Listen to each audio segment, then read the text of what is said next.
Bonjour à tous, j'espère que vous allez bien. Aujourd'hui on se retrouve pour une toute nouvelle vidéo. On va faire l'avant-match de la rencontre entre le Barça et Leganés. C'est un match qui va le voir et du coup capital après ce qui s'est passé hier entre le Real et le Rayo Vallecano. Juste avant de commencer, comme d'habitude, un grand merci à Gamin Design pour cette miniature. C'est grâce à lui qu'on peut avoir d'aussi belles miniatures sur la chaîne, donc n'hésitez pas à aller voir son compte TikTok et Insta. Je vous mets ces liens en description et à l'écran. Vous pouvez aussi aller le voir pour quelque chose de perso, il fera vraiment un travail de qualité. Un grand merci à lui. Bon, avant de parler du Barça et de tout ce qui en incombe quand on connaît le résultat de hier entre le Rayo Vallecano et le Real, on va vite fait passer par la case Leganés qu'on fait à chaque fois parce que c'est quand même un avant-match, donc on est obligé d'analyser les deux équipes. On connaît le Barça, ça je pense qu'il n'y a pas de problème, mais il faut quand même analyser Leganés parce que on va pas me faire croire ici que sur toutes les personnes qui regardent la vidéo, vous connaissez tous Leganés sur le bout des doigts. Vous serez des gros menteurs, c'est impossible, hein,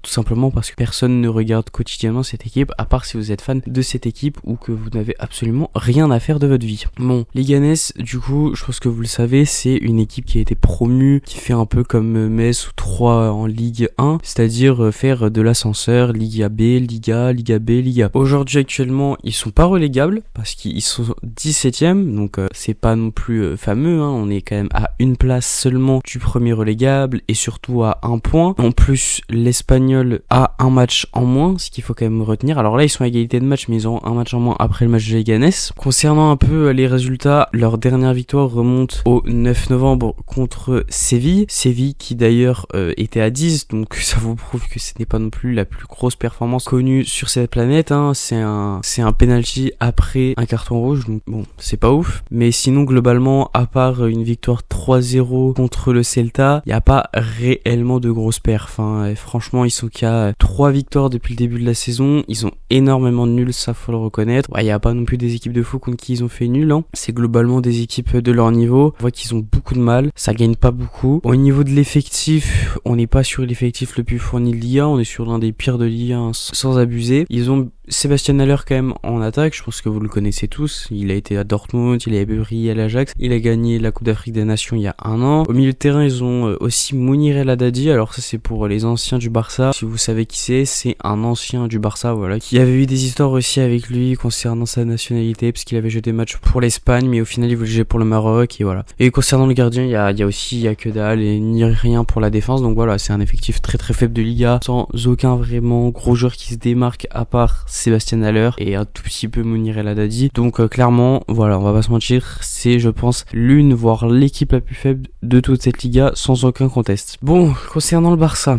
là, parler sérieux, on doit le faire. On doit gagner ce match puisque le Real Madrid n'a pas gagné face au Rayo Vallecano. Et oui, le Real Madrid a fait un nul 3-3 contre le Rayo Vallecano. Alors perso, j'ai regardé les matchs, je vous le dis, hein, le match c'était du grand n'importe quoi, il était incroyable. Première remontada du Real à 3-2, égalisation du Rayo Vallecano à 3-3. Après franchement ça aurait pu être 4-3, 3-4, même 4-4, franchement c'était fou. Le match il était grave plaisant, ça fait plaisir quand même de voir un match du Real qui n'est pas chiant, 1-0, but à la dernière seconde, c'est très impressionnant. Donc voilà, ce qu'on retient quand même c'est le résultat, on s'en fout après forcément du scénario. Le Real n'a pas gagné, ce qui est pour nous vraiment une aubaine parce que tu joues l'une des pires équipes de la Liga chez toi, donc là vraiment si tu ne fais pas de résultats, clairement va falloir aller se faire foutre, hein, je vous le dis très clairement parce que peut être gentil mais là faut dire les termes, si on ne gagne pas faut aller se faire foutre très clairement, surtout qu'en plus que les 3 victoires de Leganés c'est à domicile, d'accord, ils n'ont pas pris une seule victoire à l'extérieur, mais franchement je veux vous dire, hein, très clairement, si on fait nul contre cette équipe de Leganés, je pense que j'arrête, franchement j'arrête tout, j'arrête les vidéos, voilà, c'est bon. À un moment, on parle du 17ème de Liga, t'as l'opportunité de, même si le Real gagne son match en retard, d'être premier, c'est une occasion à ne pas rater, très clairement. Donc si on la rate, je casse tout. Ce qu'on peut signaler également, c'est que il y aura un retour nommé Araujo. Donc on parle pas non plus d'un retour du mec du coin, d'accord? Ça reste Araujo qui est censé être notre meilleur défenseur, même si on sait ce qui s'est passé contre Paris, voilà. On fait tous des erreurs, le problème c'est que lui il a aggravé ses erreurs en disant non j'ai rien fait, c'est pas ma faute, et avec toutes ces déclarations bizarres sur sa prolongation. Donc forcément ça n'a pas arrangé son cas très clairement. Voilà, après Araujo intrinsèquement je pense que c'est peut-être notre meilleur défenseur. Il a ce que Inigo Martinez et Cubarsí ne peuvent pas apporter, c'est-à-dire du physique, de la force dans les duels, etc. Inigo Martinez Leganés et Cubarsí, c'est plus dégâts dans la relance, dans l'anticipation, etc. Ce n'est pas Araujo, ce qui compléterait un peu la charnière. C'est pour ça qu'au début, à la base, la charnière Koundé-Araujo, je pense qu'il n'y avait pas plus complet, parce que Araujo complétait Koundé et Koundé complétait Araujo. Mais je pense quand même qu'il va faire du bien ce retour. Et d'ailleurs, en parlant de ça, il va falloir, je pense, faire tourner sur ce match, tout simplement. Parce que comme je l'ai dit sur le dernier avant-match contre Dortmund, on va jouer l'Atlético de Madrid sur le prochain match de Liga. L'Atlético de Madrid qui, si je dis pas de bêtises, avec une victoire ce week-end, Retafe à domicile. Donc Retafe, si c'est pas le Barça, vous inquiétez pas, ça glisse tout seul, il y aura aucun problème. Donc vous attendez pas un résultat de Retafe. Et du coup, l'Atlético, en cas de victoire face à Retafe,